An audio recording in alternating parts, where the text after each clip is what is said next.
नहमदुहु व नुसल्ली अला रसूलिहिल करीम अम्मा बाद फ़ाऊज़ु बिल्लाहि मिनश शैतानिर रजीम बिस्मिल्लाहिर रहमानिर रहीम रब्बि इश्रह ली सदरी व यस्सिर ली अमरी वहलुल उक़दतम मिन लिसानी यफ़क़हू क़ौली।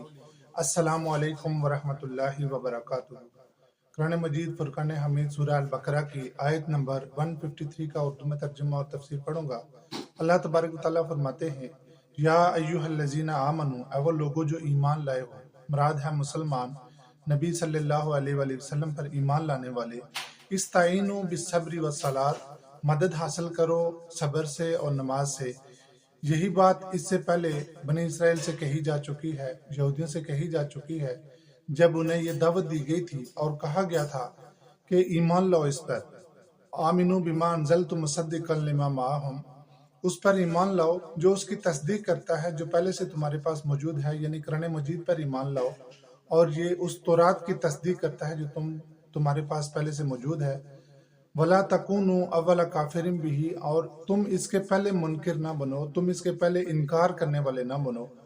यानी बैकग्राउंड में ये बात है कि कुरान ज़ाहिर मक्के में नाजिल हो रहा था पहले, और मक्के के जो मुशरिकीन हैं उन्होंने उस पर ईमान अगर नहीं लाया तो उसकी एक वजह ये भी हो सकती है कि उनके पास पहले कभी कोई किताब नहीं आई थी, उनके पास पहले कोई नबी नहीं आए थे।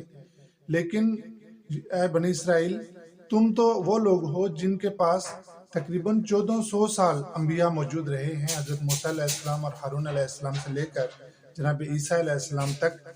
मुसलसल कोई दिन भी ऐसा नहीं था कि तुम्हारे दरमियान कोई नबी मौजूद ना रहा हो, और आसमानी किताबें भी तुम्हारे पास मौजूद हैं, तौरात है, ज़बूर है, इंजील है। तो तुम बहुत अच्छी तरह जानते हो अल्लाह ताला के कलाम को, अल्लाह ताला की नाज़िल करदा किताबों को, तो तुम इसके पहले मुनकिर ना बनो।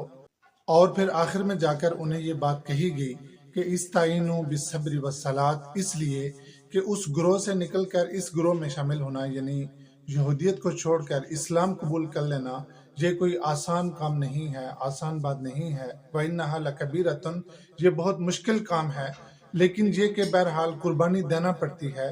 कुर्बानी देने के लिए सब्र करना पड़ेगा, और उस सब्र के लिए तुम्हारा जो सहारा है वो नमाज है।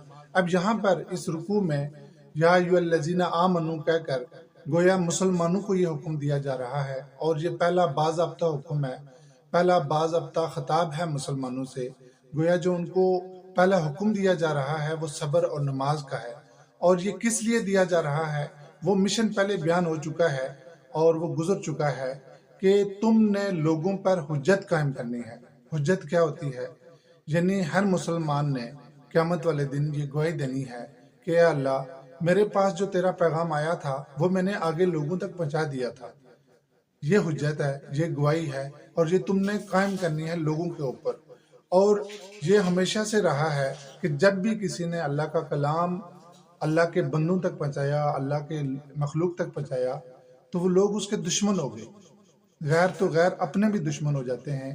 खुद नबी करीम सल्लल्लाहु अलैहि वसल्लम ने जब दावत हक दी तो उनके जो दुश्मन बने वो कौन लोग थे? वो आपके रिश्तेदार थे, आपके करीबी लोग थे। ये वो लोग थे जिन्होंने नबी करीम सल्लल्लाहु अलैहि वसल्लम की पैदाइश पर खुशियां मनाई थी।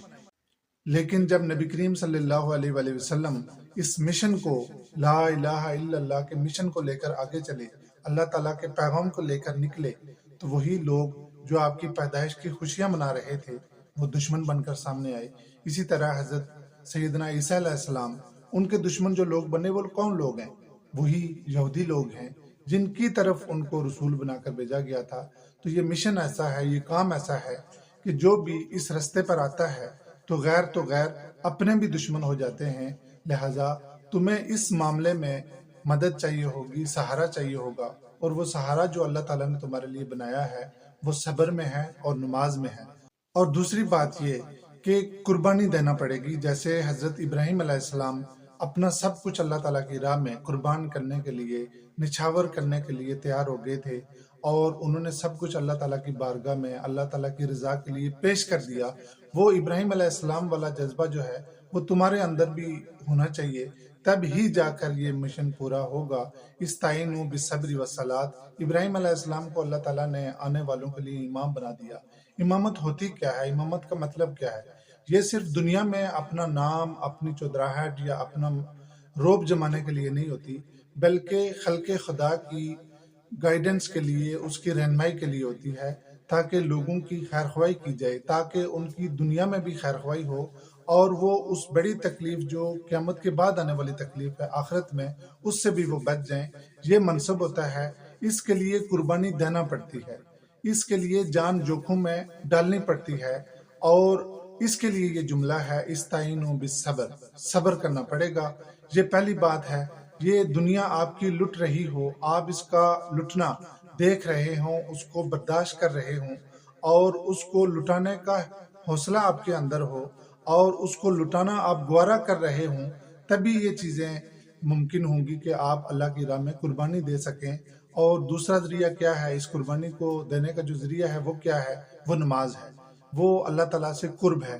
جتنا اللہ تعالیٰ سے تعلق مضبوط ہوگا، جتنا اللہ تعالیٰ سے قرب ہوگا، جتنا اللہ تعالیٰ کے اوپر یقین ہوگا، جتنا اس پر توکل ہوگا، اتنا ہی آپ کے اندر قربانی دینے کا، صبر کرنے کا جذبہ پیدا ہوگا، مادہ پیدا ہوگا۔ استعینوا بالصبر والصلاۃ، مدد حاصل کرو صبر سے اور نماز سے۔